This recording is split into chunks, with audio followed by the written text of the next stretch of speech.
There's a misconception of the Paladin, or what I like to call the White Knight.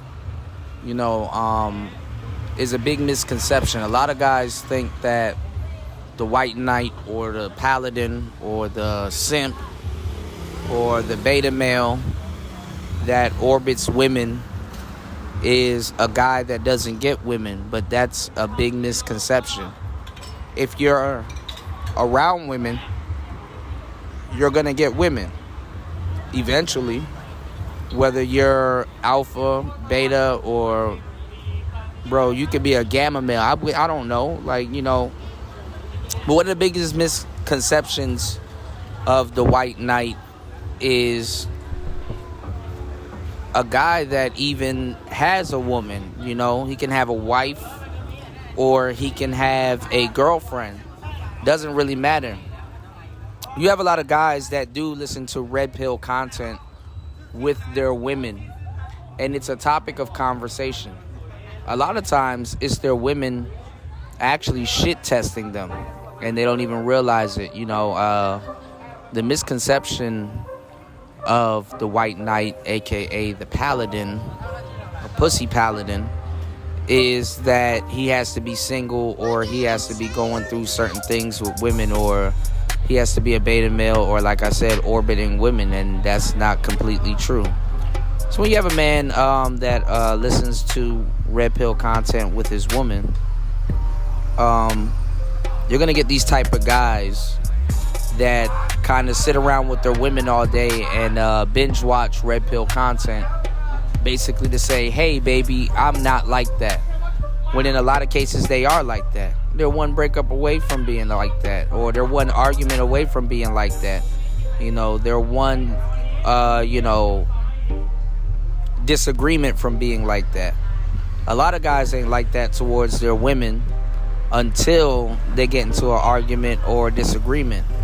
Like I said, most red pill dudes are actually in relationships, and a lot of them are actually on the tail end or the exit part of their relationship. You don't have to be red pill towards women, but you can definitely be red pills towards your woman. And usually that's what happens before a lot of men actually take the red pill. They become annoyed. They become, fed up. They actually deal with enough women to understand what somebody may say, and they're not just saying that, hey, you're saying all. They actually know what's, being said without having the approval of their women. You know what I'm saying?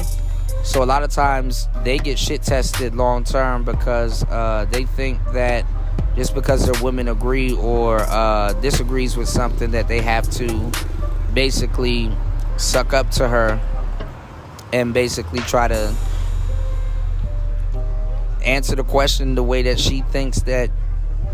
Basically, they try to answer the question the way that she poses it. Baby, do you believe that? Baby, is that But the funny part is that she will go for those type of men that do believe that. And the more that she watches that type of content, she kind of figures out or psychoanalyzes what type of male that she has and what type of male that she's currently dealing with. So a lot of times it's a shit test, and she would stay with you longer if you say, yeah, I do agree with some of what he's saying. It is what it is. She'll respect you a little bit more than for you to be white knighting or being a paladin in your relationship.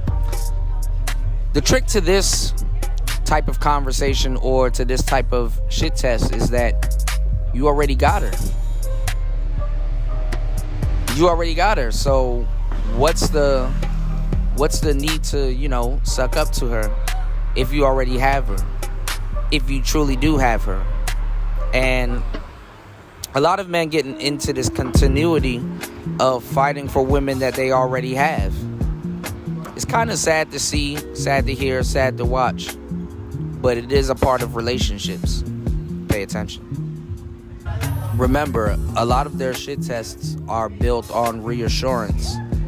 And it's used to make sure you feel the same way about them when you started.